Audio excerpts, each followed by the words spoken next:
We are live. Yeah, man. Good evening to all of you. Good evening, everyone. This is the live build of Dave Rulesman's Enduro Bike of the Future, which is also, we've done a little collaboration on this. I'm giving it away in a competition on my website, but this is Dave's whole project. He's built the bike, done all the stuff. Well, I won't say too much because that's Dave's job. Yeah. And we also control all the devices in here, cameras. We got 2 cameras, lights, and computers and recorders and a lot of technology. Yeah. I'm producing for the first time in my exactly. life. We got wonderful Federica behind camera 2, Dave, me, and let's start straight on with the frame, because I'm going to create the bike. So Dream Build live tonight. This one is an air cup. It's not mine. Frame. I swept the floor today. But. Yeah, frame. What we got in here? We got a bag really ruined because he went all over the world to get it done. And let's open the bag. Somehow.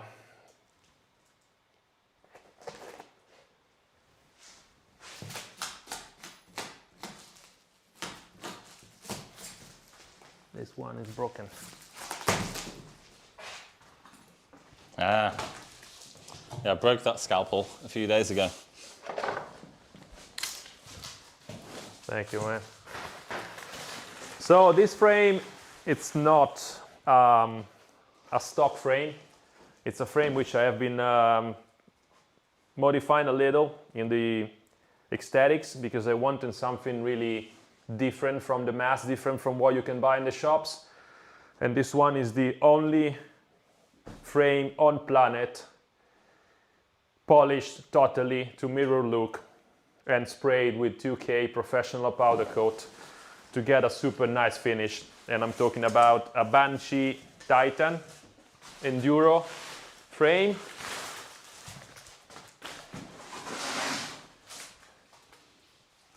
Mega polished, mega shiny, all the links polished too. Rear swing arm, and because this one is made by alloy, 75 alloy, it's gonna be it's getting the oxidation on it if you don't powder coat it on top of it, so has been professionally powder coated to keep the mirror look for forever. So that's the frame. What do you think, bro? I'm gonna jump in here, Dave. Yeah. First of all, if anybody wants to ask any questions, go in the live chat on YouTube, ask away any questions only about this bike for tonight. I'm going to start with the first question. How long did you spend polishing it? It's it's a lot of hours. I guess 1 week it wasn't enough. Yeah, a lot of time. And after the polishing and action, I had to send it over to a professional paint car shop to get it sprayed. It's a special powder coat. It's not the typical 2K you can buy in the shops, because the typical one, it doesn't, it can't be attached to bare aluminum like this. So it's a special professional powder coat that works on the alloy. Otherwise, you have to put a primer on it, but there is no primer in here, so special stuff. And let's start building it. We have already spent too much money and words. You want to make it? Yeah.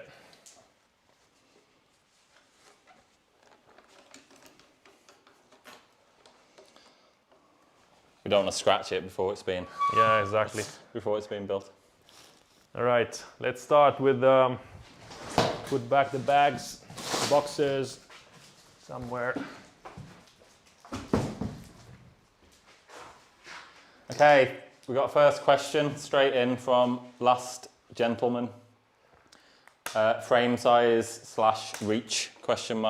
Yeah, it's an XL frame, which is just a name. I don't actually like to name the frames with the commercial sizes, large, medium, but I mostly like to name the frames with the correct numbers. And this one is a 490 in reach by 650, 660 in stock. So it's quite sort of large X large, but we are gonna use the short stem, really short stem on it. So is actually a frame for an average guy. I'm 180, he's 184, if I'm not wrong. 185. 185, so anything between 170 and 185, anyone can ride this bike, I guess. This is my opinion. We also have our mutual friend Toby, who's a bloody good rider, and he's riding the XL, and he's 170? Yeah, 172, yeah. He's on the same bike with the same clamp. Different way of riding bikes, short stem, long reach and short stem. So basically it equals a frame with shorter reach and longer stem. But I do think the best in handling is when you have a longer reach and a shorter stem on top of the head tube. Anyway, that's the frame. Let's go for the shock, right? Yeah, shock first. Yeah, you know me, guys. I do like coil shocks. I don't even name and call other shocks which are air shocks at all. For me, they are not shocks. So if you want a shock, you need coil. And this one is the best you can, I can find on planet Earth. And this is why I'm putting this shock on this particular frame, which is going to be the best vehicle for enduro you can find on planet Earth, in my opinion, for the next years. And this one is a Kitsuma. Custom tune inside is going to be delivered for the winner of this one with the custom spring, custom dials, everything. And I put some vinyl? tape, yeah, Vinyl? some vinyl. Yeah, it's actually vinyl to match the frame. So the more polish we have in here, the better it is. That's my idea, and that's why we got this frame and this shock. So let's put the shock in. Yeah, raw metal is always the best color. Yeah, I for think any so, for any bike part. Yeah. Right, 1, 2, 3. We've got 2 more questions, Dave. Yeah, what's up? First one, easy. Chainstay length.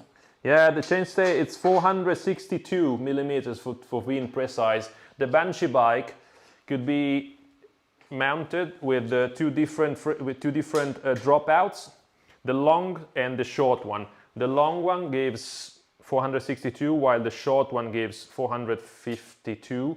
But I never used a short one. Maybe one day for a kid, he was using a medium bike, so really short front triangle. I gave him the short dropout, which I think it was a good balance. But for large and XL like this one, I always use the longest one, which is 462. Marco Tomasoni, he sounds Italian. Yeah, Tomasoni.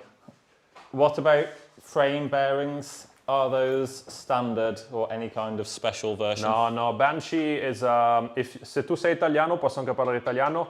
So if you are Italian, I can even talk Italian, but since we are worldwide live, I would continue talking English. And the bearings are normal bearings, 2RS, so protected as any other brand, I would say, nothing special. But the frame is really stiff. The way the DV link is made, it's the KS2 link in this particular frame. It's made, it's really stiff, and all the bearings are really, really good stuff. So what else after the shock, man? Fork. Straight into the fork. Yeah, right. Let's go with the suspensions, which are the most important part in a bike, I think.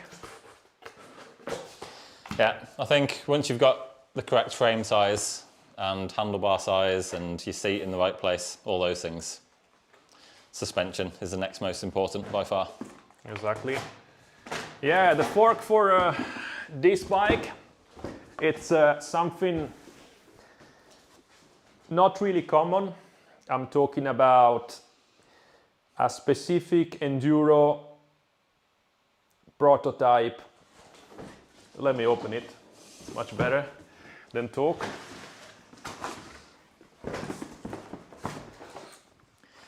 We got another question about the frame size. Yeah. What is the best size for a 188 tall dude?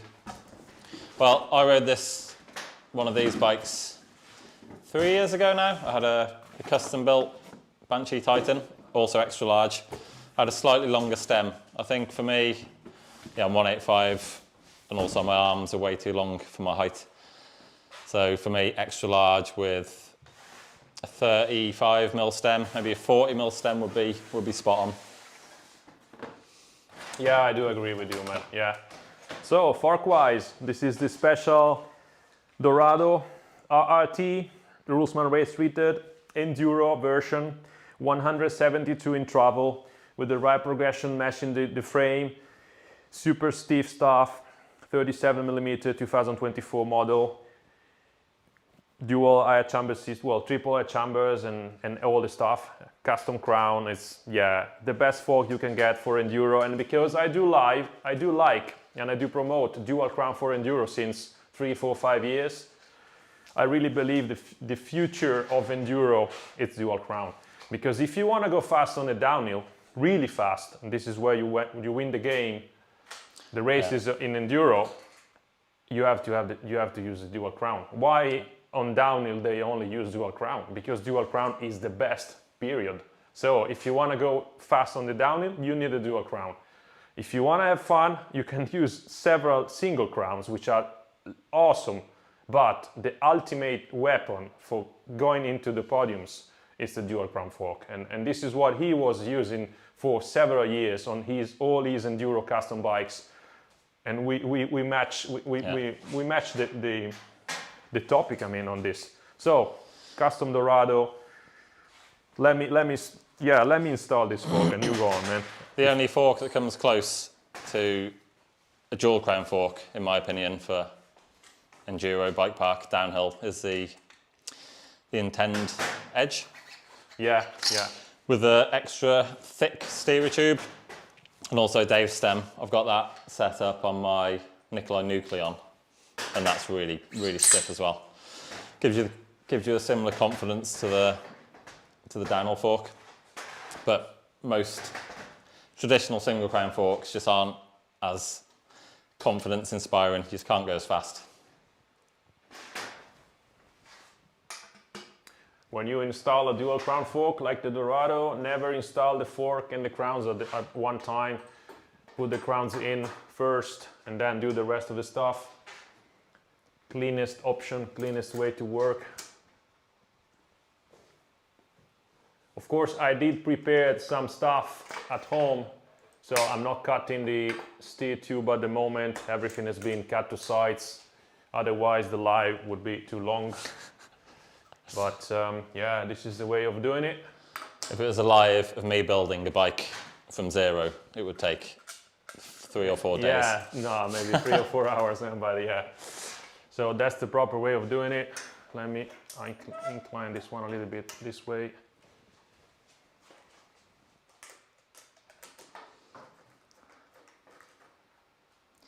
We've got 49 people watching now. Cool. Thought we might have a few more questions, but yeah.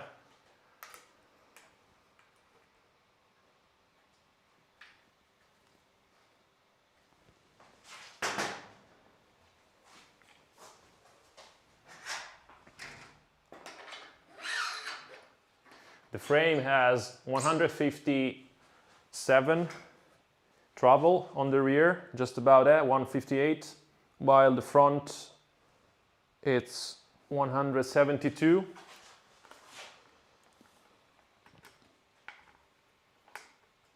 why 172 precisely? Yeah, because it's a little bit more than 170 and it actually plots a vertical travel closer to the 157 of the rear. So there's a technical reason behind it, of course. Yeah, I forgot one bit. Yeah, we'll put it back later. I forgot the bumpers.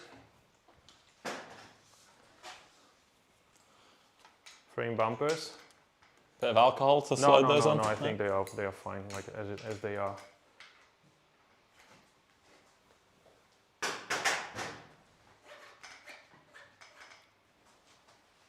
We should have put some 70s porn music while building the bike, maybe.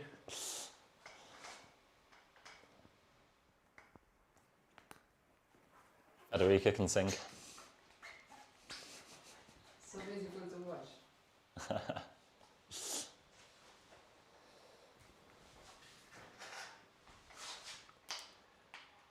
The That everybody are concentrated. The RRT forks are totally remade inside. Several things are different from stock. And there's a specific point where, well, specific point in rotation where the fork should be installed. What's the reason they should be in a certain direction? What's the reason? Yeah. The reason is because even the bushings, which are perfectly round, they are not perfectly round in the practical way. So even if they are a little bit ovalized by 0.01 or something like that, there is always a point where bushings are better than another point, and that's where I usually align the fork. So there's a lot of study behind the RRT stuff, and some of the clients which are buying RRT and ride RRT, they understand when they ride why the RRT is really good.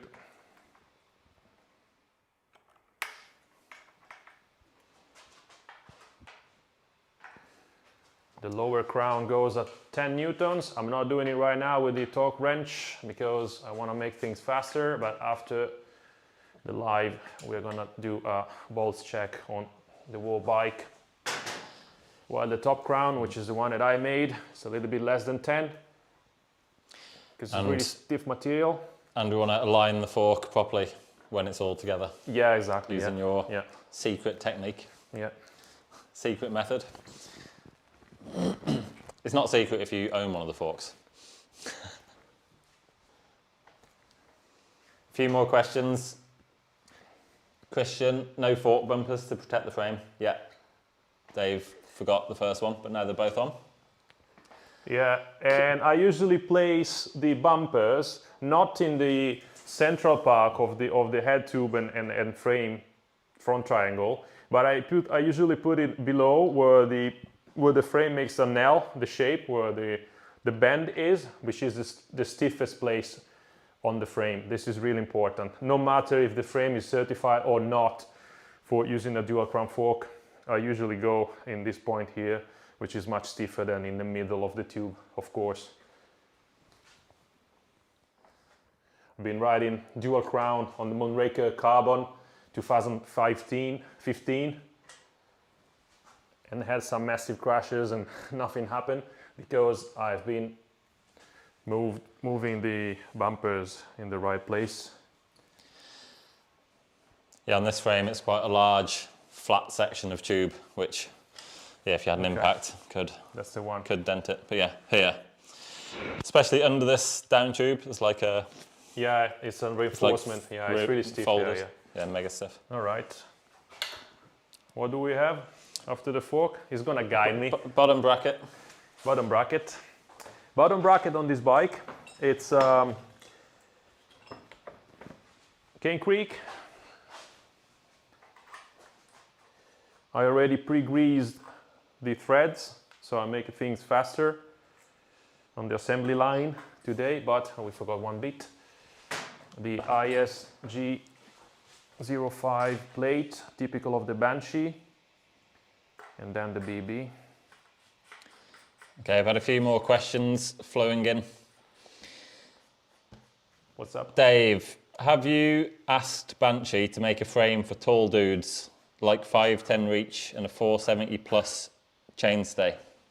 No, I never asked about 400 whatever chainstay. I did ask about XXL or really huge frame for tall people, but at the moment is not an option. And also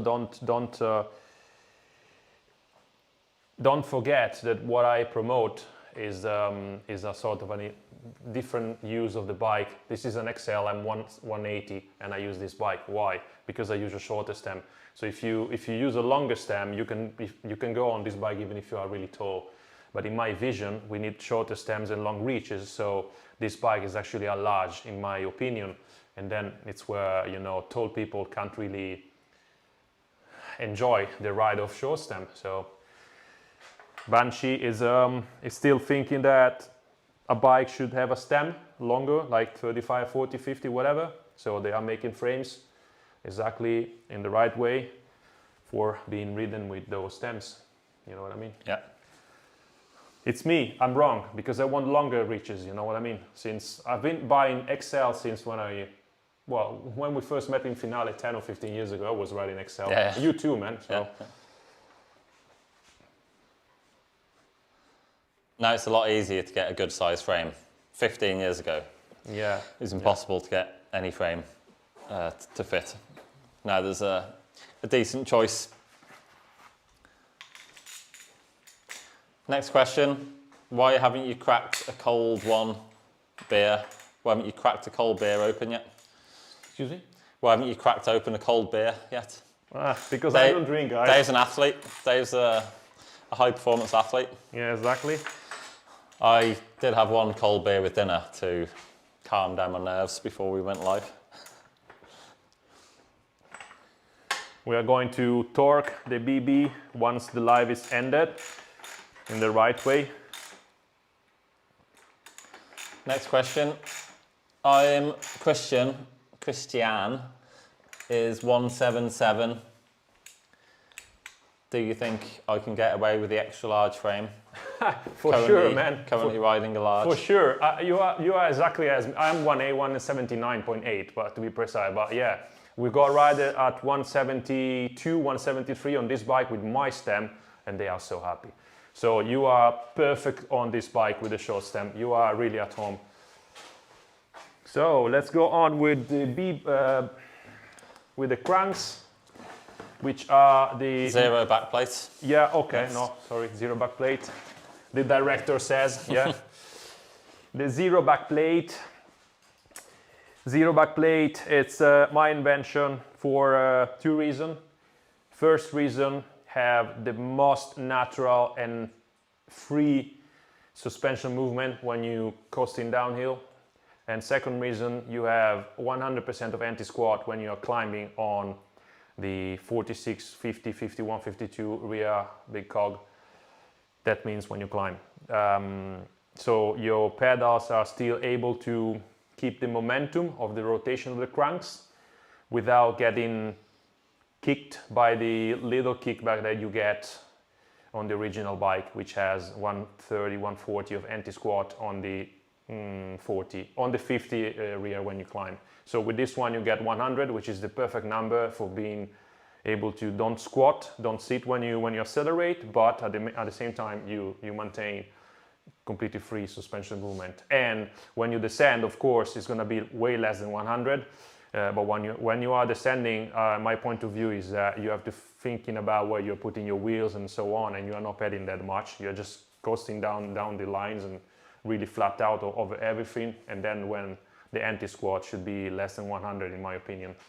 So that's my response of it, and it's working really good. We are testing, we are using it. A lot of people is using it already, and they are so happy. So this is a must go for me on the Banshee. I've got my own question. When I had the Banshee Titan, I used the O-chain on it, which definitely helped through the pedal kickback.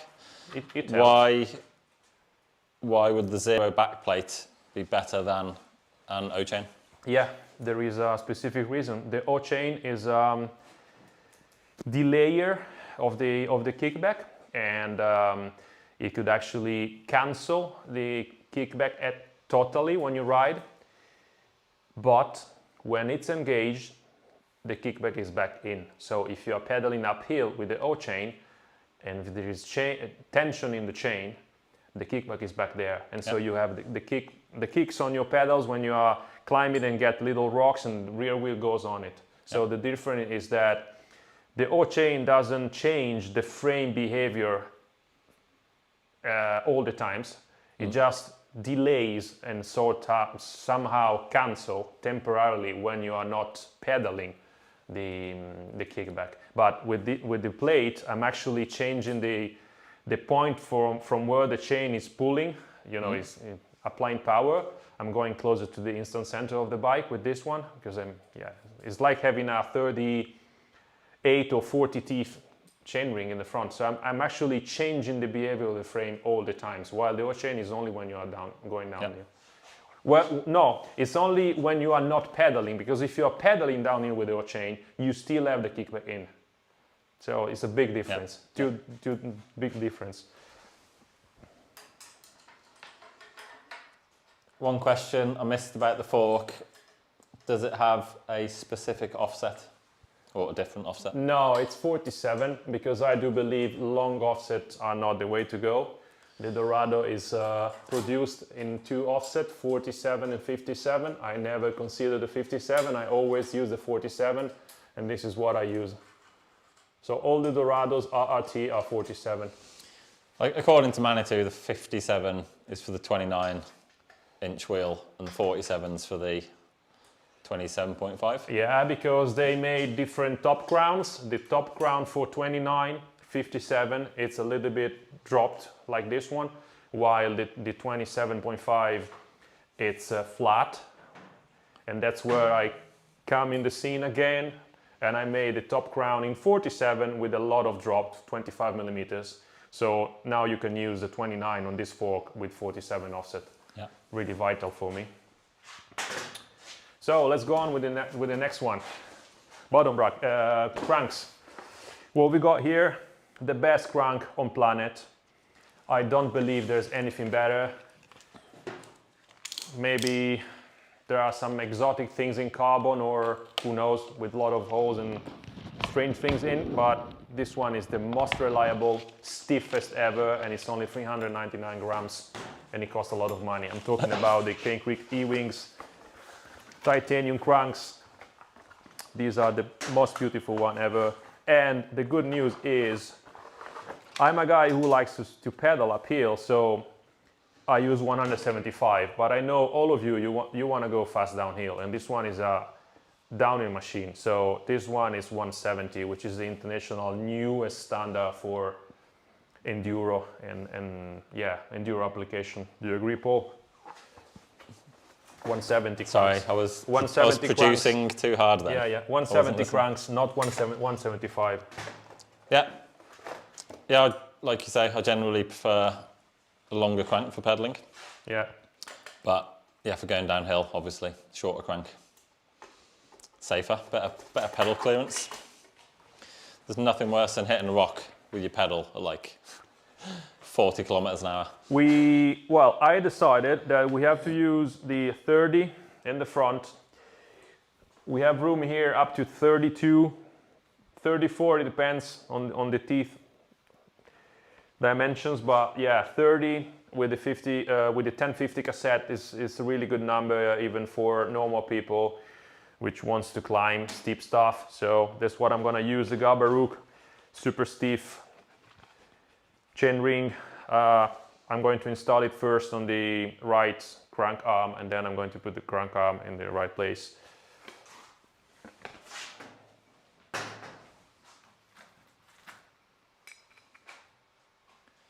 Another question. Actually, no, we'll skip that one because it's not related to this bike in particular. Well, this is a good one, Dave. Luca Rigo, who also sounds Italian. Yeah. Dave, your creations are always spectacular. Thank you, man. Grazie. With a little heart. Grazie. Grazie. In here we are. Well, I'm working on titanium cranks, titanium bolts, Ergal 7075 chainring. So all the 3 materials are so stiff that if you don't use the anti-side paste, you're gonna have troubles. Now I'm not tightening these bolts as they should, because again, at the end of the live, I'm going to rebuild the bike properly in the workshop with all the right torque wrenches and so on. But don't forget to use the anti-sides paste on titanium, otherwise you will be in trouble.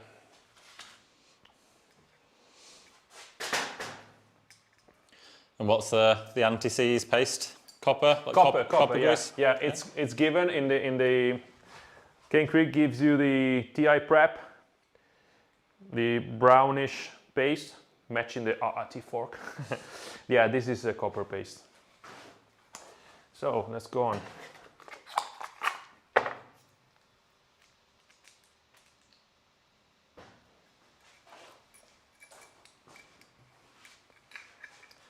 Here's a good question. Put a lot of grease when you install the E-wings also on the thread of the retaining bolt. It's really important, a lot of anti-sides grease, which I'm not putting now. So don't look what I'm doing. This is not the right way of installing an E-wing. There's a sort of right way. Okay, what do we both think about oval chain rings? What do you think, bro? Yeah, you go on. I'm a big fan of oval chain rings. And I'm pre-guessing Dave's response. I ride flat pedals, and I think an oval chainring is a really good advantage. The best one that I've used was an asymmetric, which is from a guy in Nice, and it's more of like an oblong than an oval, and they're really good. They really help with smoothing out the pedal stroke, and it feels like you can put more power down. So yeah, I'm a big fan. The difficulty is finding a good one that matches the shape of your legs, and also with so many different chainring mounting sizes nowadays, it's quite hard to get, or for me, it's hard to get exactly what I want. Dave's a round chainring man. The zero back plate has been designed to be in line exactly with the Q factor and chainring position of the E-wings when it was pre-tension on one side, but in case it's not in line, you have to put some washers under the zero back plate. So my opinion of the oval, I don't use it and I don't like it. I climb a lot even with the road bike, and I do like the normal chainring, so I'm not a fan. Easy question, easy reply. Yeah. Pedals? I can ride both. I prefer oval, but it's not the end of the world. Let's put some pedals on this bike. Pedals, yeah. Best pedals of the planet, in my opinion. I've been using the mallets for so many years, I guess 10 or more than 10, 15, yeah, I guess 15 years now. These are the newest mallet Enduro, specific made for Enduro, matching color. Everything on this bike, yeah, nearly everything is on a silver color, because I really want to make something really visible, you know, eye-catching. So these are the mallets. Let's put the mallets on.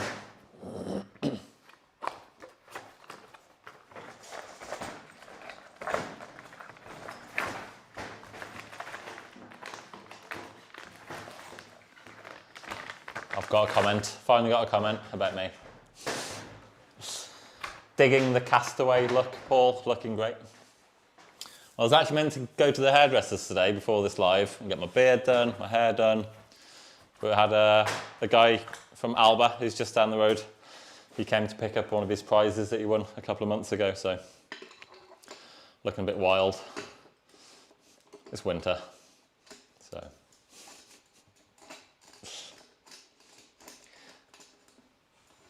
Do you only use these pedals, or do you use the other different Crank Brothers pedals for different disciplines? No, or I mostly have mallets Enduro and mallets DH, and that's it.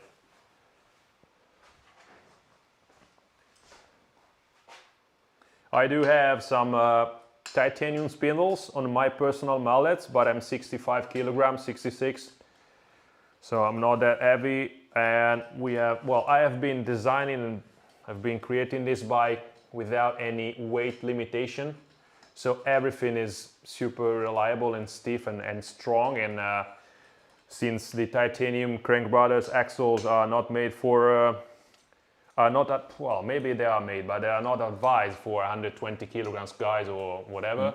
I wanted to leave the standard axles, and which are still really good. What else?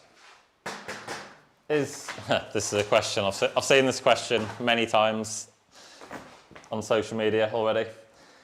Is the zero backplate compatible with other bikes? Yeah. Stop asking, guys. Stop asking. No, it's not, because it's designed around this frame. The instant center of any frame is different. All the brands, they have a different point where these pulleys should be located, and not all the frame could be used with a pulley like this. So definitely not. Only on this frame.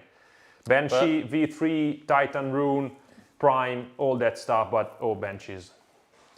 Are there different models for each Banshee frame, or? No, they are all the same. So the Instant Center is nearly in the same place on all the frames, and yeah, it's only one. What do we have else after? Handlebar clamp? Handlebar clamp. Yeah, handlebar clamp. Now here comes the sweetest part. Handlebar clamp, we have the Rulesman V1, which is the oldest of my project. I'm talking about the downhill specific, so direct mount clamp, which I designed 2024, I guess 14 years ago. And I started to produce it last year in a limited series. 18 millimeters in offset in forward, perfect for this bike. So again, don't call this bike an XL, call it a large with this clamp. And don't be scared. If you are 172, 175, don't be scared of using this bike, because this one is the right bike for you with this clamp. And the way you steer, well, you can talk about how this thing, you know, works when you ride compared to the normal ones. Let me install it in the meantime. Yeah, to try and make it into a short explanation. If you've got a shorter stem, and you can line up the center of your grips with the center of the steerer tube, then you get the most sensitive steering, because the bar in your hands are essentially pivoting on the center of the steerer tube.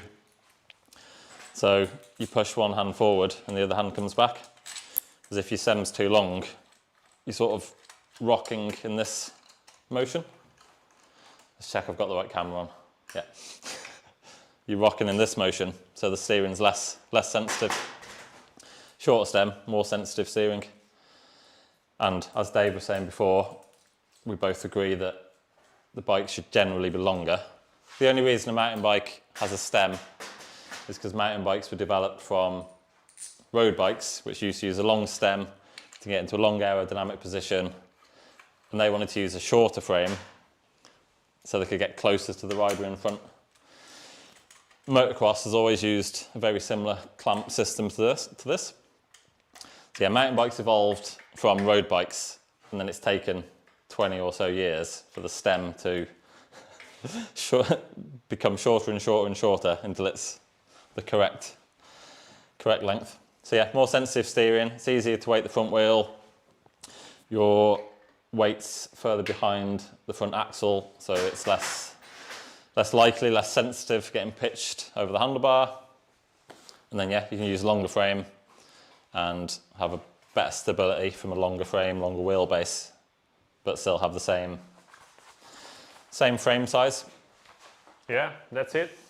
This one, again, is the state-of-the-art material, 70-75, titanium screws, super stiff, super precise. In fact, I gave one of these in the box, and you have to put a lot of copper paste, otherwise you're gonna have troubles when you want to undo the bolts. Again, not putting any paste right now, again, because it's a live build, but I'm gonna finish the bike later, but using it when you do it yourself.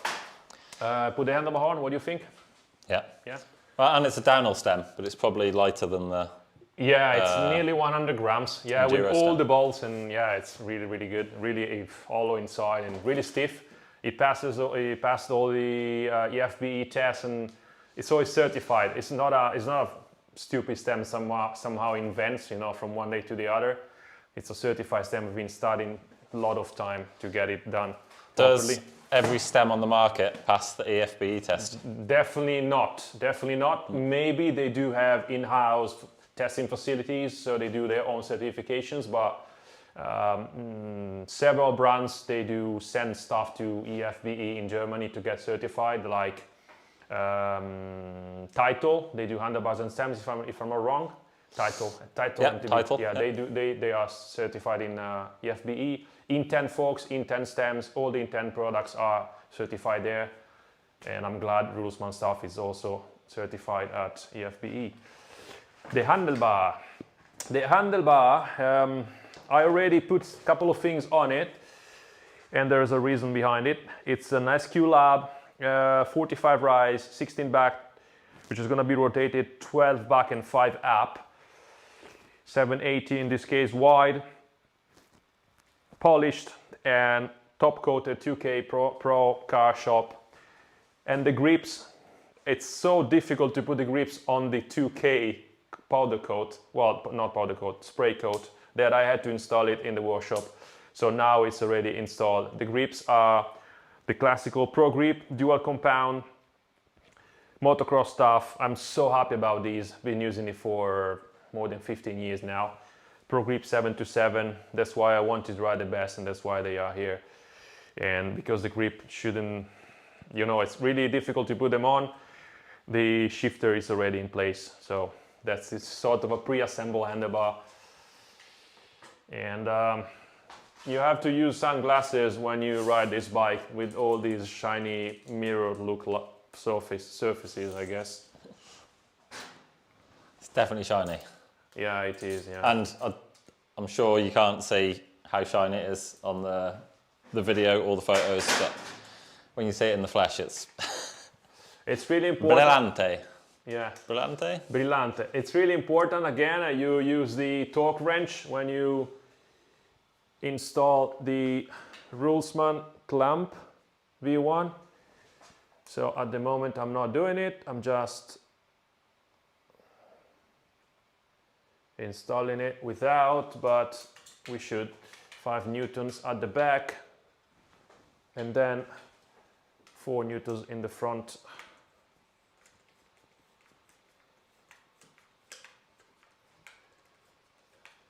Some handlebars were broken at the FBE during the test, which is usually normal if the stem is not failing before, but that means the stem is so stiff.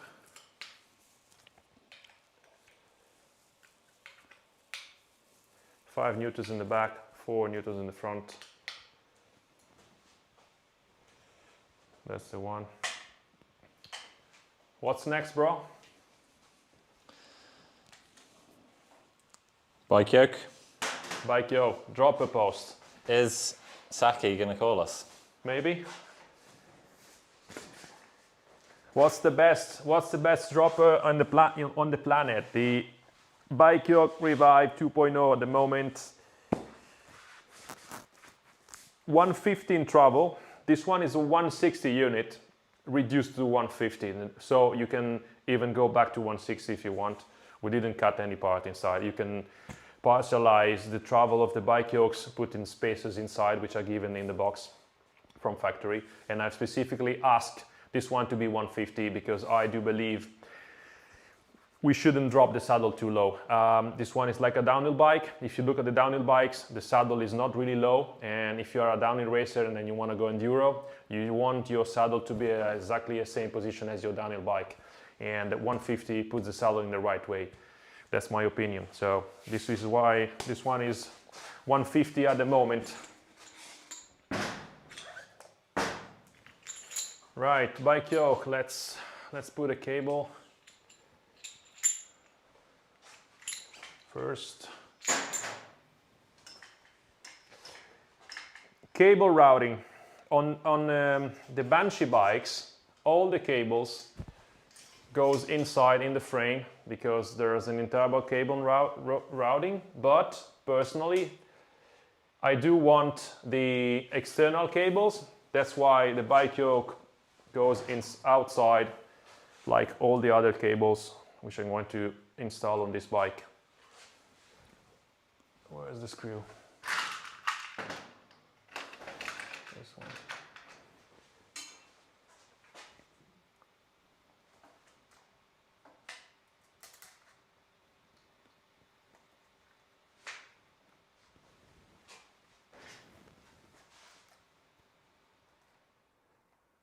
There are 3 remotes available when you buy the bike yoke. The Alpha, long, short, there's even a third one. Anyway, this one is the most expensive one, the best one. I pre-wired and I pre-cut the length of the cable, the hose and everything, so we are not going to be too much stressed tonight. And as you can see, the wires, the housings are sort of silver. I didn't find the perfect silver color, but this one, Shimano's gray. So they are sort of similar to the frame color. Here's a good question. What's up? Why is there a different torque on the front and back stem bolts? Because the back are zero clamp, they go to zero, so they have a different torque, and the front are where the gap is, so that's why you have a different one. Yeah, I mean the rear clamp sits together, sits flush. Yeah, exactly. But That's the what front I want one, to say. there's a small gap, so it clamps down and squeezes the bar. Yeah, that's the one. Now what we have to do is to undo this bolt.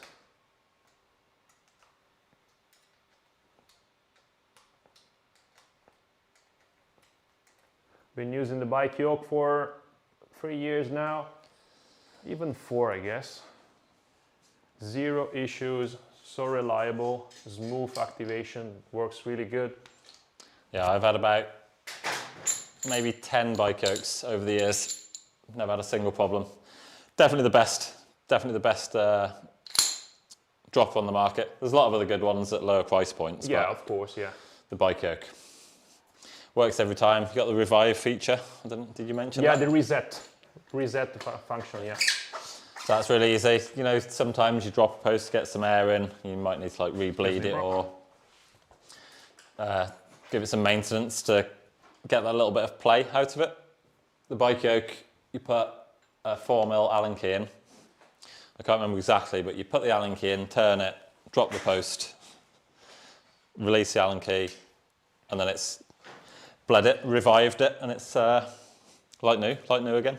Yeah, but it's not really common that you have to do the procedure. I mean, even if you do a lot of case, a lot of climbs, but yeah, if there is any sort of, we call it malfunction, but you can reset it with the lever there, so it's perfect. I think it mostly comes from if you hang in the bike on the saddle and it's not completely extended, it can start to pull. Yeah, exactly. And suck air in. Let's put the saddle. Let's put the saddle in. More stem questions. Yeah, what's up? Well, first of all, great looking, and I'm sure it's also a great riding bike. Smiley heart face. Yeah.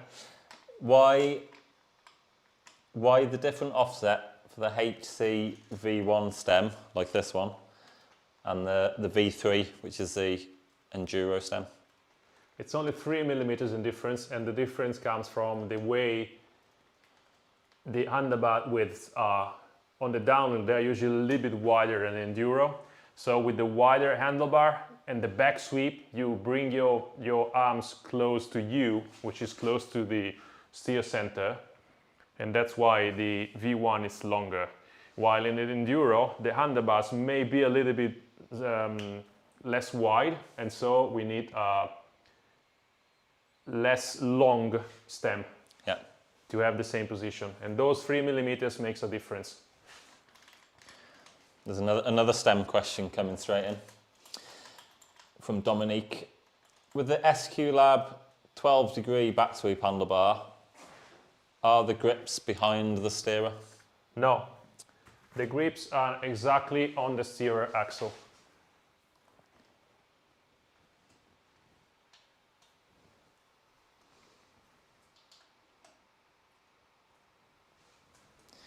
And you said you run a 12-degree bar, but tilted slightly forward to give you more upsweep.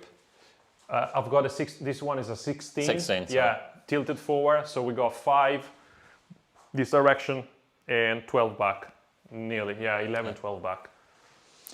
A lot of people think these handlebars are really extremely swept back, but I love riding them. Dave loves riding them. I know a lot of other people who have bought SQ Lab bars on my recommendation, and they all love them. And it's simply because most normal bars are too straight, because we used to have really narrow bars, and then they just kept making them wider and wider, but didn't change the geometry of the bar. So now we've got really wide, really straight bars. But if you look at any other sport, motocross, BMX, quad bikes, they've all got much more 10 degrees or more back sweep. So it's not like a crazy idea, it's just more of a sensible idea really for mountain biking. I'm pretty sure in the next 10 years, all the bars are going to slowly change to have more back sweep, more comfortable to ride. And as Dave explained before, a better position to line up with the steerer tube. And yeah, if you roll them forward a bit, you get a bit more upsweep, which gives you a nice strong position with your elbows.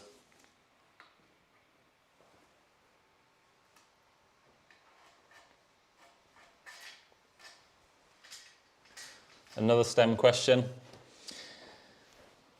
What about clamp width? SQ Lab doesn't allow more than 58mm clamp width. Yeah, this one is 60. 60. Yeah. But I've been using 1 mil both sides, either side. No, I mean, yeah, of course, but I've been checking. I had SQ Lab myself for a few years. So when I designed this one, the first thing I did is I took the SQ Lab, measured the clamp area. It was nearly 60, 62. I said, okay, 60 is fine. So I think they are a little bit on the safe side of the things, you know, the spectrum saying 58. Of course, you have to respect what they say. So 58 it is. I've been riding 60. It's fine. You've been riding the same. Yeah, that's fine. Yeah. We are happy with it. And this bike represents our vision of the future enduro. And if you put your ass on this bike, we said ass, can we? Yeah. You're gonna have so much fun because the geometries, the suspensions, all the components are top-notch stuff, and you have so much fun. So forget about those 2mm or some other stuff. What do we have now, man? Wow. We're locked. Phone's locked. Got the saddle on. Yeah. Drivetrain. Rear derailleur.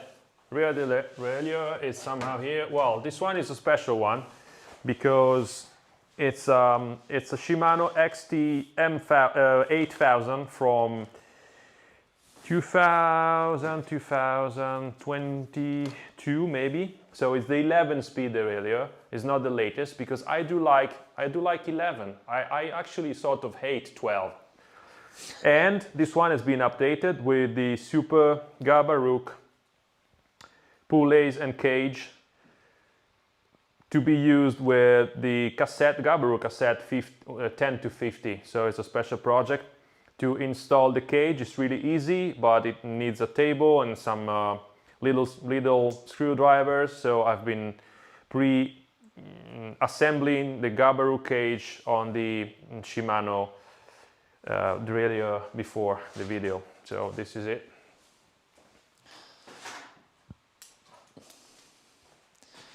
Again, I would put Loctite in here, but I will do it later when the video is ended.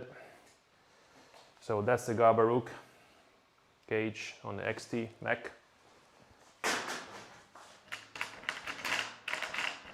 Philip Makovsky, who's one of my previous competition winners, asks, why didn't you polish the fork as well? Because first, I wanted the fork to be different from the frame. Second, because the RRT forks are that color, and I'm not gonna change the color. And third, because no, maybe there is no third. Yeah, it was nearly red at one point. I remember we talked about it last year. It was nearly red, silver and red. The bike. Yeah. I changed the idea of the layout of the colors a few times. But at the end, I came out to the conclusion that I wanted everything like a moto. And moto, if you buy a Honda, it's silver polished frame, alloy, and then you got the Kayaba or Showa color in the front. So this is what I wanted to have. Julian Vogel asks, why aren't you using Access? Is it personal preference? It's 12 speed. I don't want that stuff. He means SRAM? Yeah, why aren't you using SRAM Access, the electronic? No, I don't like the electronic on mountain bike. I do have it on the road bike and it's awesome. But in here, first is too heavy. You can't beat a mechanic rear mech in weight. And second, you can have troubles when you ride on a mountain bike, I guess. Third, it's only 12 speed from what I know. I'm not sure if it's... it doesn't exist 11 speed, right? The electronic one. No, I don't think so. Yeah, exactly. So I want 11, I want light, because I want light unsprung mass. So the only way to go is mechanical 11 speed. And why I didn't put the XTR on this bike?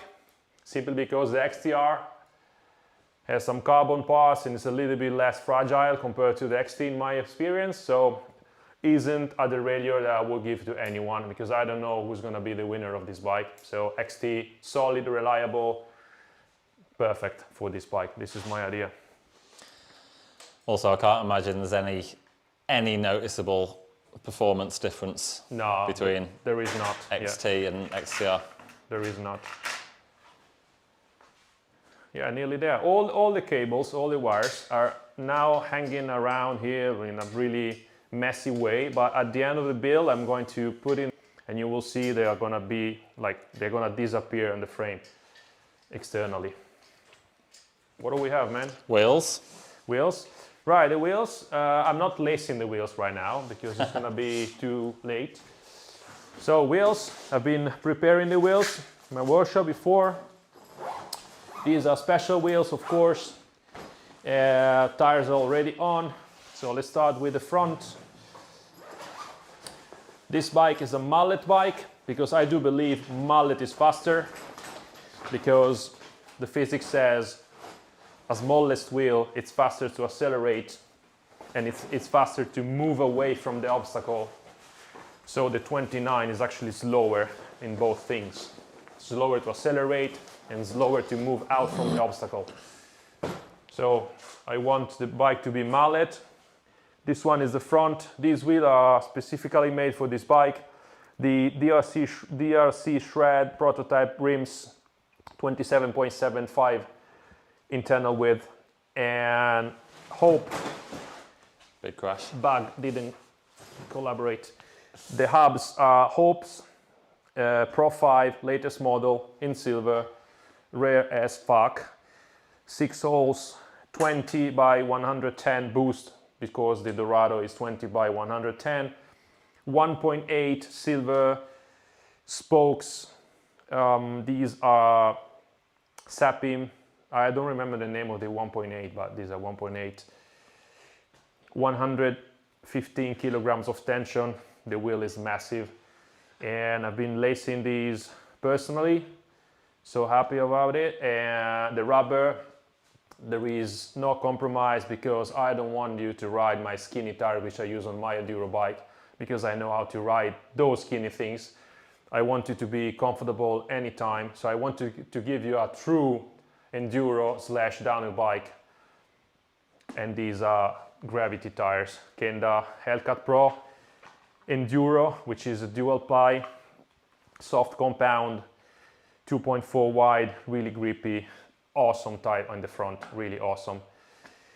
With tubeless, of course, chromed valve, silver valves, so everything matched the bike. And this is the front one, while the rear, it's a 227.5, again, same spokes, 1.8, same rim in 27.5. Hope Pro 5 hub, fresh from UK, Kendas. And because you're gonna go really fast on this bike, really fast, I guess you have to brake at some point. And when you brake, I want you to brake fast and effectively. That's why I put a super knobby tire on the back, which is called Gran Muda. So you think it's gonna be a muddy tire, but isn't, and it is 50-50. Intermediate. I mean, you can use it on the rear. It's so grippy when you brake. It's awesome. So again, gravity casing, AGC, so the toughest casing on Kenda. So you have dual ply front and rear, no compromises in weight, because again, I don't know who's gonna use this bike. It's gonna be super stiff and super reliable. So these are the two wheels. Let's put them on. Tire choice is a difficult one, isn't it? Because it's very terrain dependent. We got scissor, man. Please, Yeah. somehow. We got cutters, we got scissors. I'll use a cutter, maybe. Yeah, yeah, done it. Cheers. Yeah, let's put some disc on the wheels. Yeah. And discs here. This is the most important part of the night. Yeah, exactly. Yeah, give me one. These discs are the most beautiful one I ever seen in the last 10 years. Talking about the Aston MTB limited edition special universal extreme 2.3 thick micro holes everywhere, like a moto disc. This one is really strong, really nice. I like it with the Aston MTB touch laser cut in here. So happy.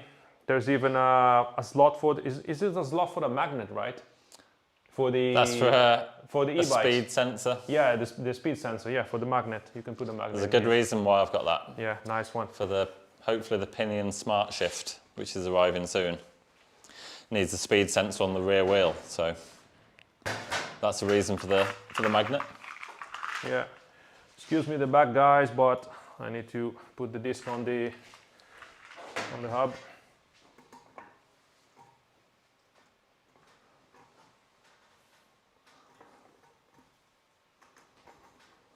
You gonna go for 3 bolts to save weight, like Nick over yours, or the full 6? No, the full 6 are steel. I used to run 3 bolts a lot back in the day, Yeah. and then you always end up with bent rotors after about 2 runs.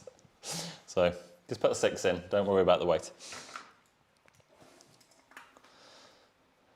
Yeah, the discs are 203 because that's the international standard for braking power. Personally, I use 180, 183, but again, I'm 65, 66 kilograms. I'm quite light, and I don't go that fast. And if I don't go that fast, I don't have to brake that hard. So if you are 100 kilograms and you go fast, you need 203. And also, you don't need so much power. You don't need such bigger rotors if you've got really good brakes, Yeah, exactly, which are yeah. coming up. Yeah, they're 203 mil diameter by 2.3 mil thick. Rotors were always 1.8 mil, I think, in the past, or 1.6, 1.8. Yeah, 1.8 was it. They bend a lot more. Get a thicker rotor, stays much straighter for longer. And yeah, lots of small holes, more cooling. It's claimed to have 30% more cooling efficiency than an average rotor. Just obviously more holes, more surface area. And not a very wavy design. It's got the small cutouts. Oh my God, this is complicated. We've got cameras, we've got... Yeah, Paul Just is got these actually little cutouts just to let any mud out. The reason for a wavy disc is to let mud escape. But you don't need the whole wavy shape. You can just have a little cutout. You get the best performance. They're probably not going to work well in very, very muddy conditions, but we're in Italy, so they're unlikely to find. Yeah, 2 minutes and I'm done here. And then we have the cassette, which is one of the nicest we can find on planet, which is the Gabarook 10 to 50 11 speed. A few years ago, the maximum on the 11 was the 46, so 10 to 46 or 9 to 46. But then Gabarook came out with the 10 to 50, a game changer. Do we have the cassette too somewhere, Paul? Yeah.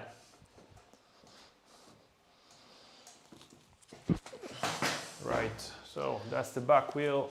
I don't want to do too much self-promotion, but we've got the cassette tool in the customised toolbox, which is another prize you can win tomorrow, actually. Live draws tomorrow for this month's competitions. This bike's got 2 more weeks before the draw.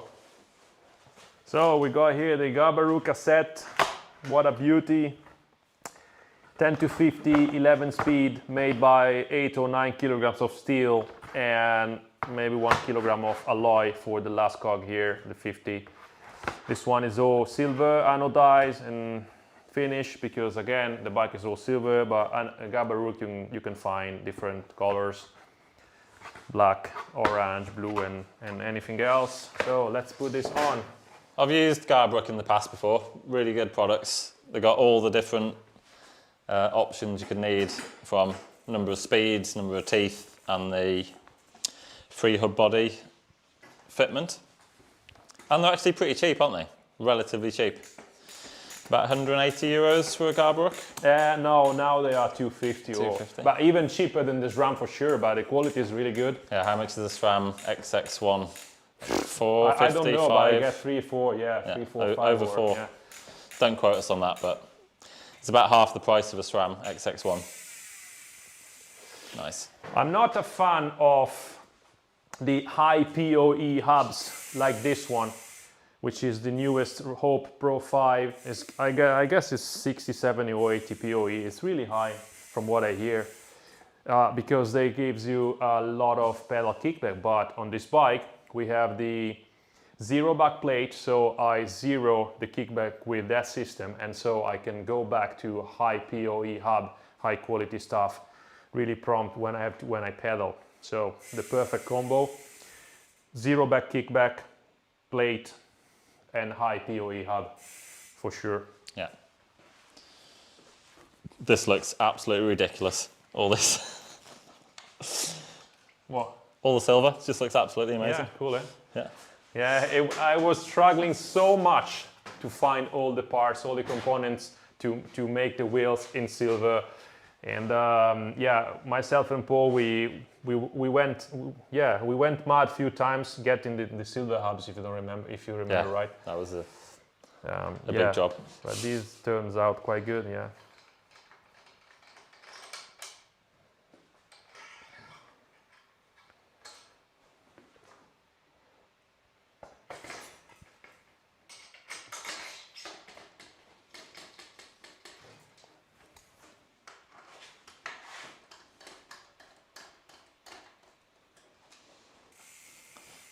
Hey, we're not doing too bad. We're nearly at the end of the list. Yeah. 1 hour, 10 minutes so far. Good, man. Yeah, front wheel. Let's put the front We wheel budgeted on. 3 hours for this, so not budgeted, planned 3 hours. So we might get a slightly earlier bedtime than we imagined.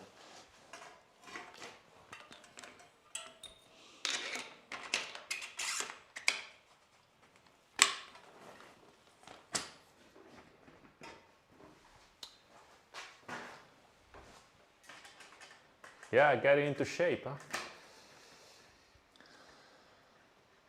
I thought we'd have more questions, but there's a couple more.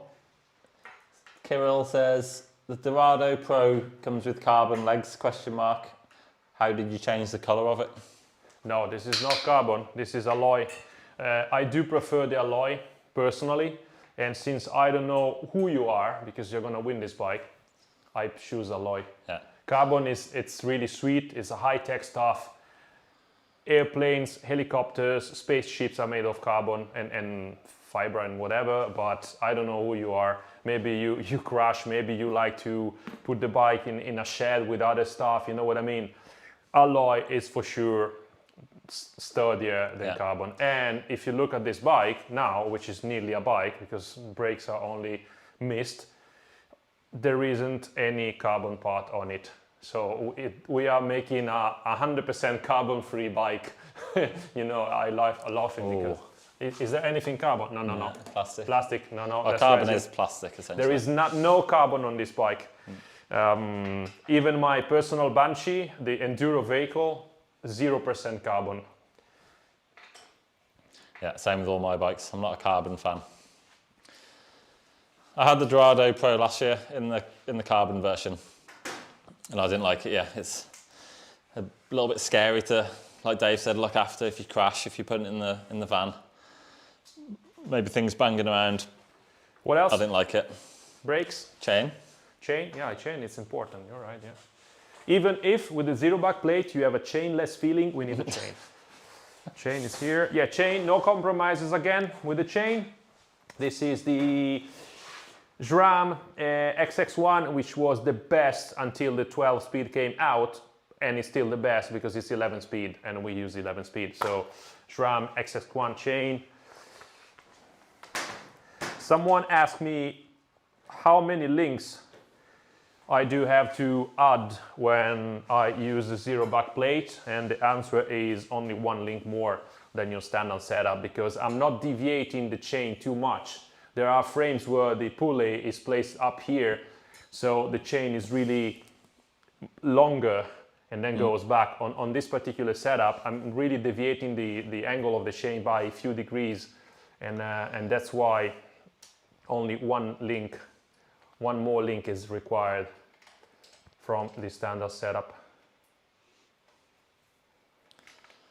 There's a few questions from people that must have joined later on in the live. Well, one, this is a bike that I'm going to win. Confident. Chadson, number 5, he's confident for the win in 2 weeks. Dominique asked 223mm discs. No, they're 203 by 2.3mm wide. No, if you 223 are really, I would say, stupid. I mean, if you have, as you said, the good brakes, the 223, it's just nonsense. Yeah. We use 230, 250 on a motocross bike, which is 120 kilograms. This one's 15 kilograms bike, no need. Yeah. And we have the best brake on planet, so no need of it, definitely. Another one, how come the fork legs aren't silver? We've been through that, just for a bit of contrast. And this is the official RRT bronzy brown colour. Is it Showa or Kayaba style? No, this is more Kayaba. Yeah, Showa is a little bit brighter, it's a little bit more gold, washed gold.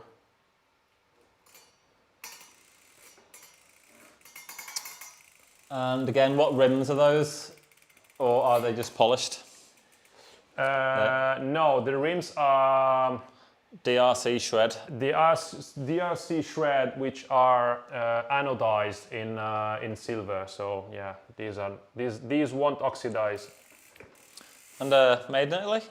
Excuse me? Made in Italy? Yeah, they are made in Italy. North Italy? Yeah. There's not many rims made in Europe. I think there's only 2 factories maybe in Europe that actually make their own rims.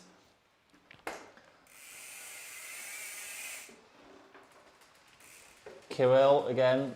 So you do use the Dorado Expert chassis for tuning and not the Pro version? Yeah, we've just been through that. I don't think there's any other differences between the Pro. There are some little difference inside, but these are RT, folks. So anyway, they are different from Pro and Expert. So I laugh when I say, don't call me Pro or don't call me Expert, just call me RRT. The triple chamber air system is in, all the other stuff is in. So yeah, I just like the alloy legs for the reason that I explained before. That's it. Why a SRAM chain and not a KMC chain? Because SRAM is superior, there's nothing to say. And I want the best on this bike.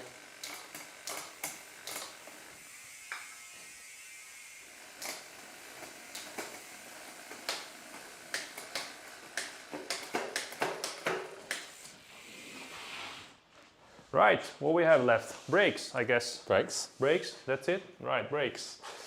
Let's start with the front. It's already like preset, pre-configured brake. What I do use here, it's plastic tube, semi-rigid, to allow the fork, the hose to move up and down. But I will install the brake and then you will understand. At the moment, I have configured the brakes with the motocross style, so the right is in the front, but the hoses, they were cut with the right amount of centimeters left. So if you win the bike and you want the brakes in the other position, which I call the wrong one, but actually the 90% of the globe is using it for mountain biking, which is the right rear. Yeah. We can swap it, no problem. But at the moment, I'm just installing it with the right way I like. So, which is the moto way, because this is not a bike, this is a moto without engine. Yeah, this bike will be prepared afterwards, specifically for the lucky winner. Yeah, exactly. So, yeah, the brake side, Dave's going to tune all the suspension. Well, it's already tuned, but he's going to choose the right pressures, I'm going actually, correct spring rate, yeah. give you the clicks that you need to get started. I'm actually rebuild the bike from scratch again, using Loctite, using torque wrenches, using greases, using copper paste, everything, yeah. It's gonna be in the right place. And yeah, depending on where you live, we can either ship it direct to you, or maybe if you're close to the Finale Ligure area, you can come and pick it up. We can try and organise a ride, or at least a handover in person. Is there still a Rules Mum tiramisu on offer? Yeah, for we can collection put, at we the can office? put on top of this. Yeah, if you come to pick up at my workshop, you get an RRT tiramisu included in the delivery with the party. Well, last year the guy who won the gold Banshee Legend, which was sort of a similar project to this, the polished anodized gold Legend downhill bike. Matteo, yeah. He was from San Remo, so just down the road, and he came down. We all had tiramisu and champagne in the workshop.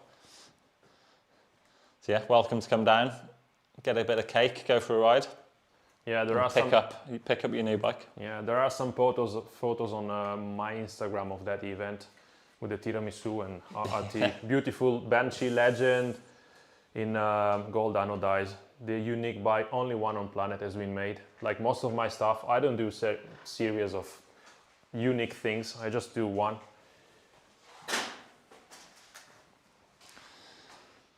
Right, new question. If you have 0 pedal kickback, how many points of engagement do you have on the rear hub? Oh, this one is high. It's, I think the 104, the new 104, ones. even so much, yeah. It doesn't matter in terms of performance when you descend, because the zero back is doing all the job, removing the kickback. So you can put anything, even the Onyx hub if you like, but these are Pro 5 hubs, so really good stuff. It does sound good as well. Yeah, it does. Sounds lovely.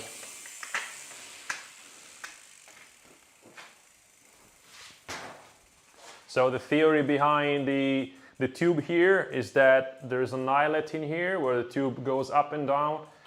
So everything is being cut to proper length. So happy about it. Let's get this off.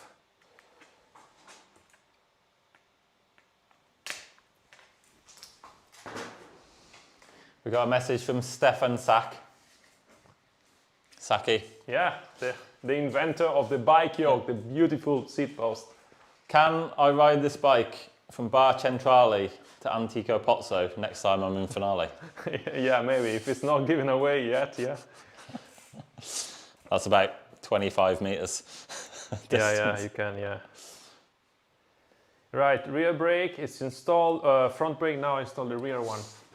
I don't know if you want to check, Dave, if someone's been trying to call. I haven't seen any calls come up. This is all stuff. No one called me. No.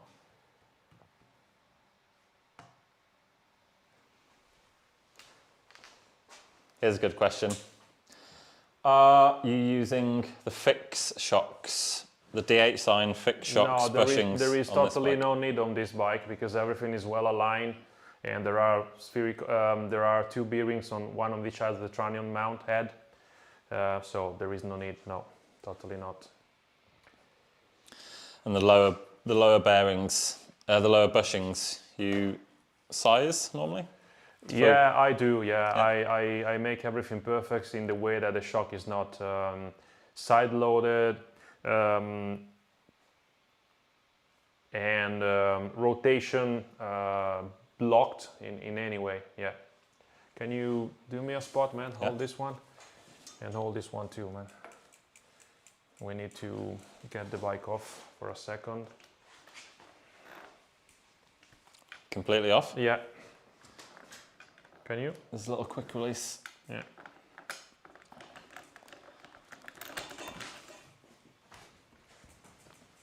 Yeah, now it's looking really good.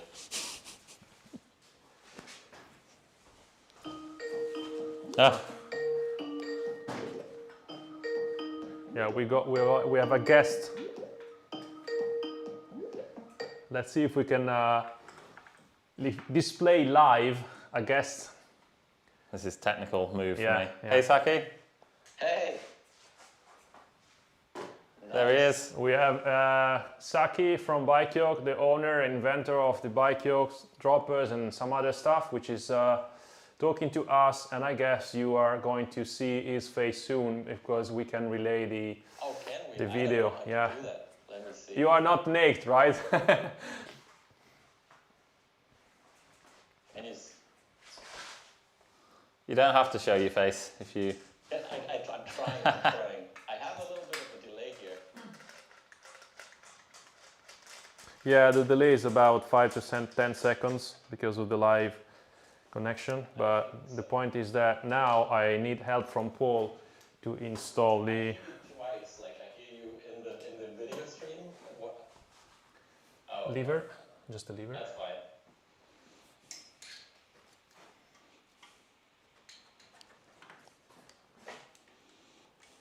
Okay, that's it.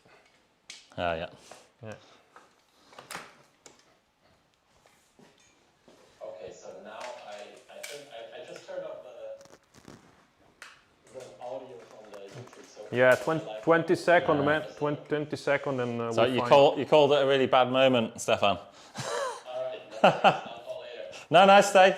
Stay there. Just, we are done here. Yeah, I had to undo the top crown to route the left rear pump of the brake, but now I'm nearly done, so give me a second and I will be with you, man.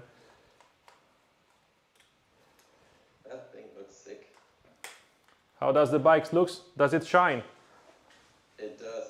All right, good, yeah. Put a lot of elbow grease in this project, man.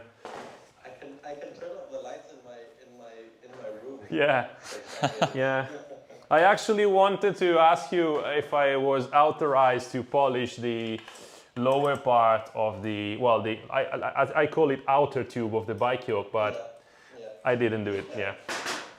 It wouldn't hurt as it Rug? work, but you could anodize it. You could clear anodize it. Yeah, I could, yeah, but the black, the bike, it's only like 2 colors, like silver and black, so yeah, dump it there. Whoa. No bother, Sorry. man. No bother. That was me. I do have carrot fingers. Okay, yeah, perfect. Silver rims. Yeah, silver rims are dope, made by DRC Italy. Yeah, a couple of more things and the bike, it's where are you, man? I can't see you.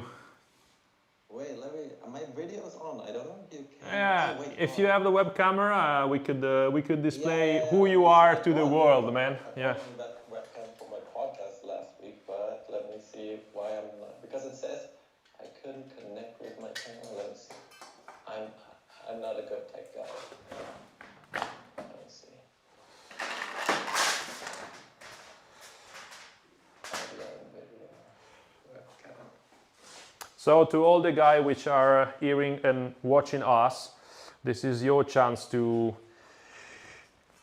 make queries and questions to Stefan, which is the owner and inventor of Bike Yoke, the best dropper post on planet. This is your time, your moment. If you don't use it, We've got a question for you already, Saki. Yeah. How about the wireless seat post from Bike Yoke? When will it be ready? Why am I not surprised? Things are going well. The plan is still for this year to launch the post like second half of 2024. So that's I think I never actually published this date like officially or openly, publicly. But yeah, so the plan is to still launch it in 2024. Nice.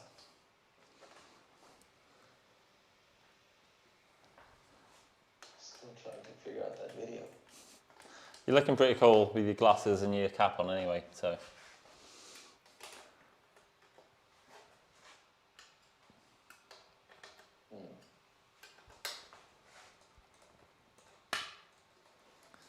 Yeah, let us know in the comments if you have any more questions, any Bike Yoke related questions.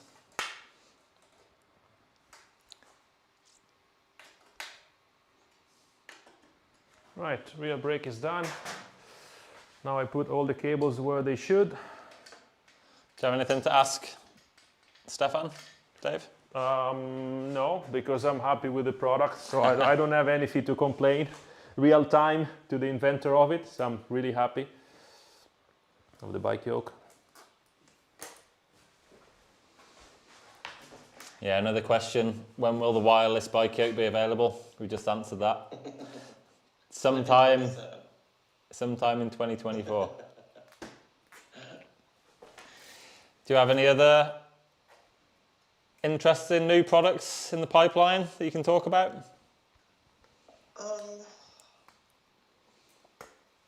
You've pretty much sewn up the dropper post market, so I can't imagine you're doing much difference there. Not yet. There's still things that might be coming apart from the wireless one. But yeah, we're also working on we have been working on a handlebar for some time. So that could be due soon. So we have a full cockpit then, like your cockpit. Yeah. Some other small bits. We've been working on a dropper remote for drop bars, but that's a PETA. I don't want to stick it out loud, but it's been like since I'm not really a gravel rider, but people are asking for it. We've been trying to work on one, but it's really not that easy because there's so many different bends and shapes of drop bars, so it's really hard to make it universal fit and angle wise, so it's been failing a little bit on that one, but yeah, still working on it, still trying. Is that to go with the Divine SL, the lightweight 80mm travel dropper? Yeah, mainly for the 27.2. Like we made last year we came out with 27.2 for, like there's still a lot of gravel bikes that have 27.2. Some already shifted to 30.9 or 31.6 for dropper availability because there's really limited availability for dropper posts in 27.2 diameter. So that's why we came up with the 27.2 for gravel and for hardtails, like mainly race hardtails. Some of them still have 27.2. I believe it's Orbea, Cannondale have still.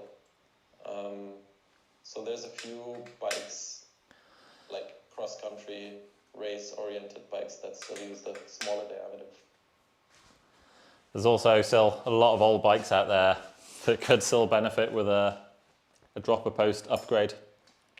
But then they don't really have the internal cable routing, that's the... Yeah. Nothing a Dremel can't fix. That's true. There's a box, I can see it already there. Yeah, the Dremel's ready to go.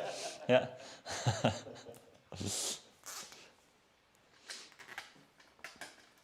Right, I'm nearly done here. So external routing, because I know a lot of you likes internal cables, but I do not. I do think the race cars, race motors, race vehicles should have external wires and in K2 the specification. Another quick question for you, Stefan. Yeah. Is there an offset version available? I think they mean like a set back or set forward clamp on the dropper post? No, there's not.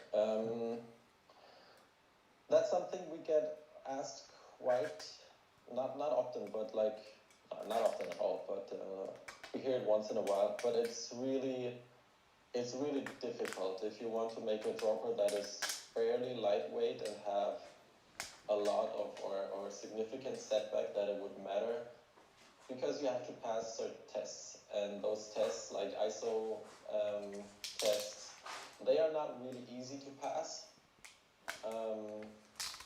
And if you put a setback on the post, you can imagine the leverage will go. So the testing is basically at a 73-degree angle. So you have a 70-degree C-tube angle simulated, and you have a dummy seat rails, and then the force that is going onto the dropper has a certain amount of offset already to that center axis of the post. And if you would want the post to be like reliable and strong enough with like more offset than it has. Like right now it's 0 offset, but technically it's like 2 or 3 millimeter offset to the back. It will put a lot more stress on the post, so that's why we don't have a offset clamp. Great, good explanation.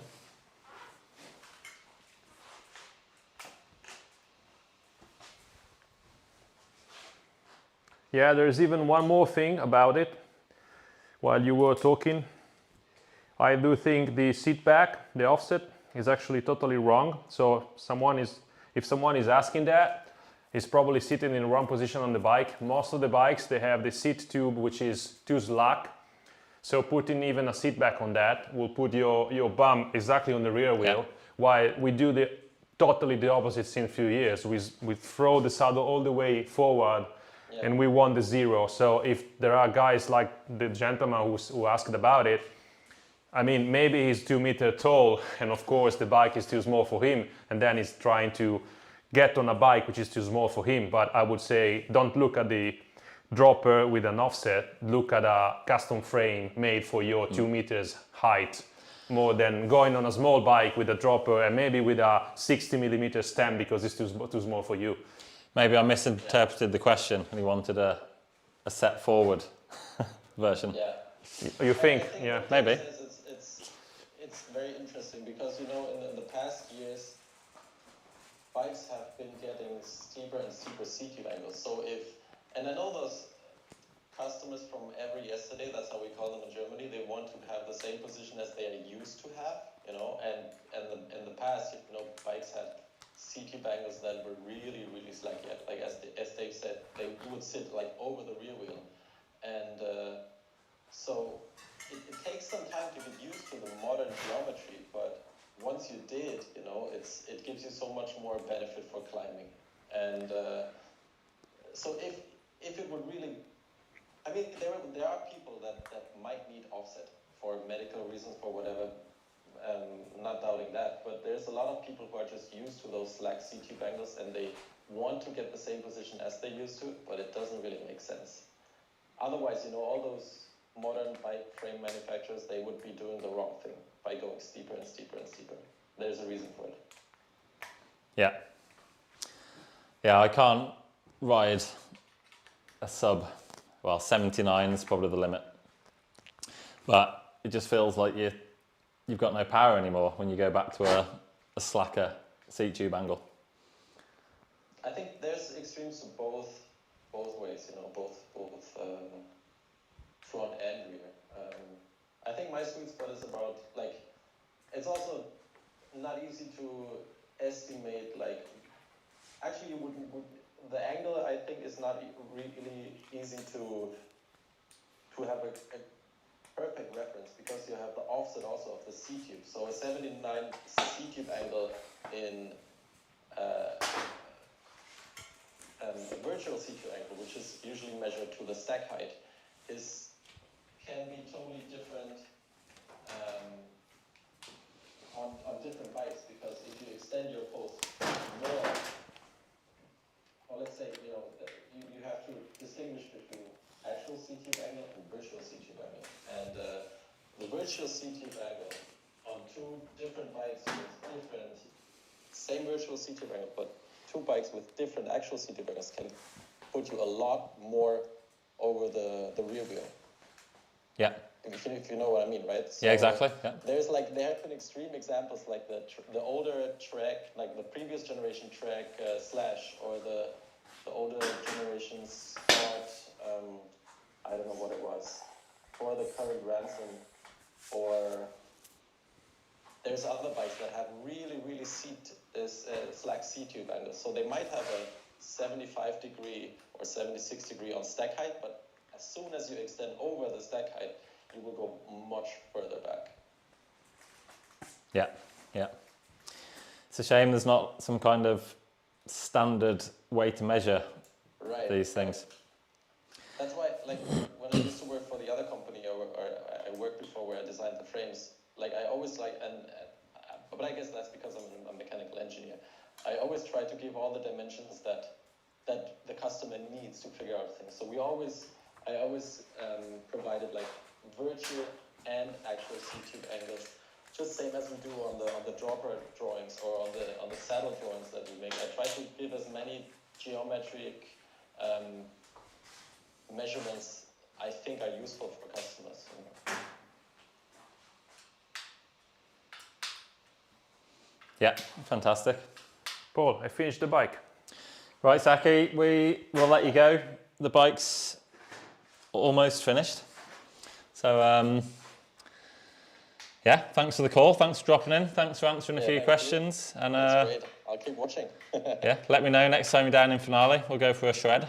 Yeah, and if you want to ride this bike, you need the welding mask. Otherwise, you're going to be blinded by the sun. Yeah. Yeah, we delivered the bike with a welding mask. Yeah, a minimum, a welding mask. Yeah. Great. Ciao, Stefan. Ciao, Stefan. Ciao.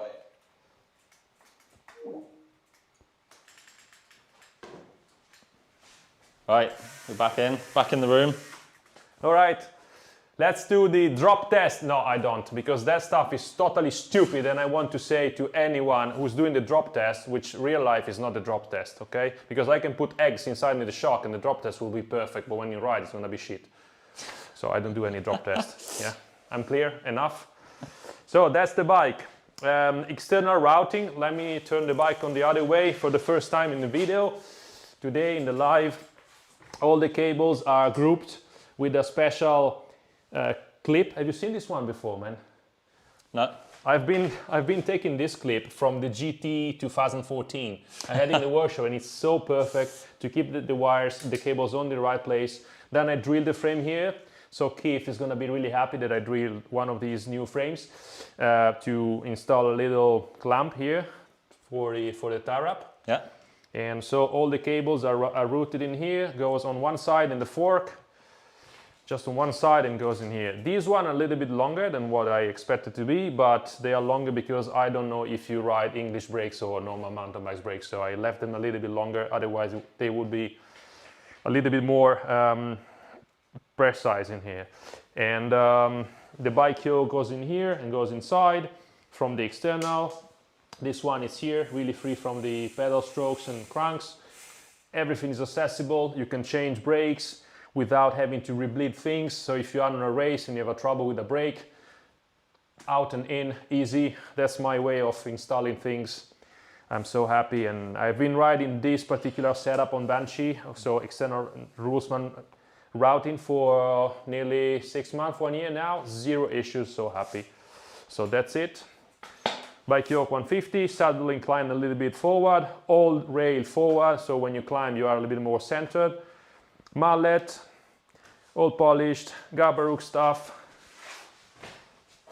Dorado 172 front, nearly 160 rear, 1 meter 31 wheelbase, 462 chainstay, 63.8 head angle, 34.3 BB from ground, 170 cranks, 160, in this case 150 reduced internally. Bike yoke, Revive 2.0, SQ Lab, Pro Grip, Ope V4, best of the planet, Aston discs, DRC rims, 1.8 spokes, Gabarook drivetrain, E-wings, zero back plate, Crank Brothers mallet.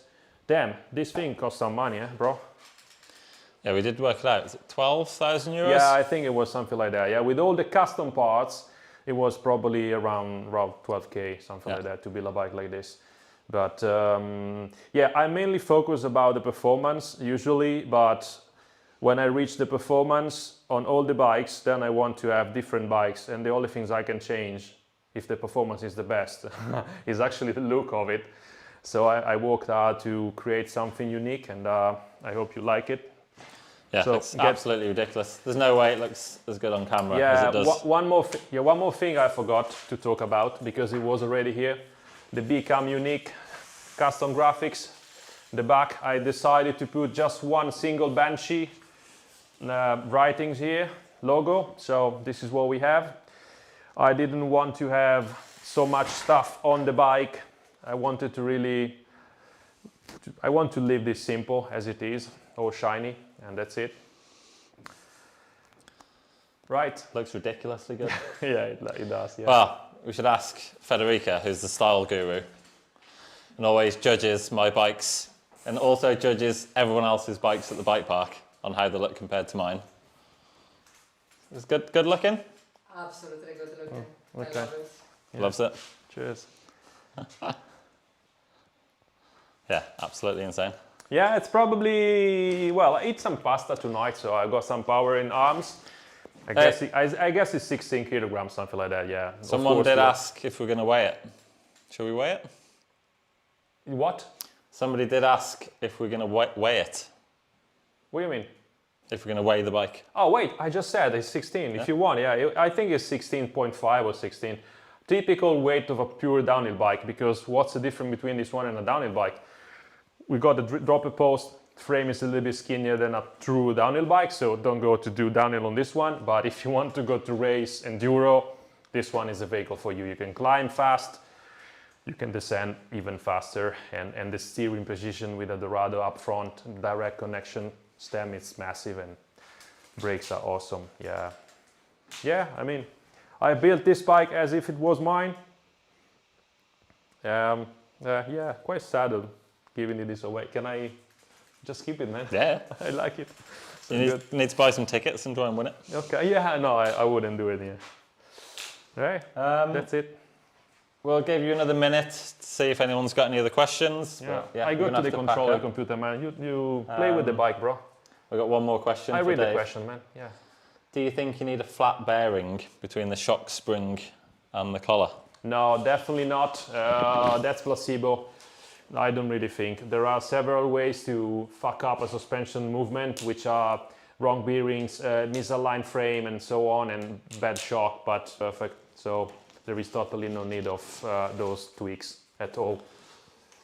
Dave, do you think? Okay, that's the one. Let me see if we got more stuff. No, we've been to the bottom. We're at the bottom of the comments. Okay. Yeah, Dave said about the drop test being, I can't remember what word you used, BS essentially. Yeah, exactly. But yeah. the two tests that are worth doing is the one finger suspension activation to check your friction. If you move it with one finger, it's pretty good, and that's moving, no problem. And then the no brakes, just palm of your hands on the fork. Yeah, super low friction this. And did you do the proper alignment on it yet? Not yet, no. So no. yeah, feels amazing. Well, I've got the same fork on my titanium bike. It's just absolutely ridiculous. Super sensitive, but the support you get from it is, yeah, it's unbelievable, really. Yeah, like Dave said, Hope Brakes, massive fan of these. This is my best-selling competition product. Everyone loves these brakes. I know two people that globally have had an issue which was fixed under warranty.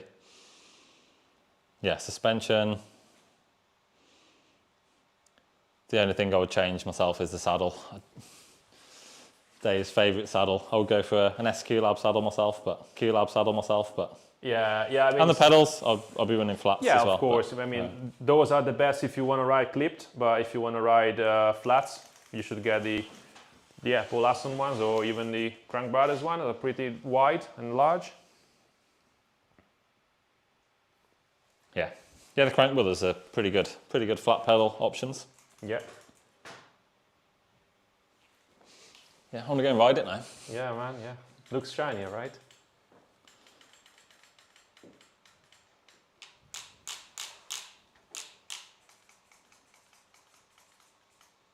Yeah. I've got a question from Jamie. Dave clearly likes Banshee bikes, but if they made a gearbox version, would you use it to gain suspension performance? But definitely not, because I do climb a lot, and gearbox are heavy. Gearbox, they have some drag inside, some watts, they steal some watts, and I do think a nice 11-speed light setup like this one with a good cassette and good components, it will still beat any gearbox driven bike. If you go on a downhill version, spectrum of side, if you're just doing downhill, then maybe, yeah, I would give it a go for sure, not a problem. But I'd definitely take the gearbox one myself. Yeah, I mean, yeah. but not if you have to climb a lot, I guess. It's really dragging and it's bulky. I do get quite a few people ask me why my opinion differs from Dave about different things. Most of our opinions are the same, but the main difference is Dave's generally riding more trail XC style riding, I would say. Whereas I'm riding more enduro downhill. Like I don't mind pedalling up, but I don't really have a focus on pedaling. Dave's more focused on the fitness aspect of riding. So yeah, that's why Dave goes for generally lighter weight stuff, shorter travel. He's happy with the gears. Personally, I'm gonna go for heavier. Yeah, I really like a gearbox. Just it keeps the bike simple, keeps all that weight off the wheel, makes it really difficult to brake. I've never had an issue with any pinion gearboxes. So yeah, I'd take a Banshee. If Banshee make a gearbox bike, I'll get one. I'll get one to test. Right, what do you think? Are we at the end? Any input from me it's had? My rotors, it's all Dave's creation. He's been testing these bikes 4 years. You've been on Banshee? Yeah, 4 or 5 years? Something like that, yeah. And obviously the suspension.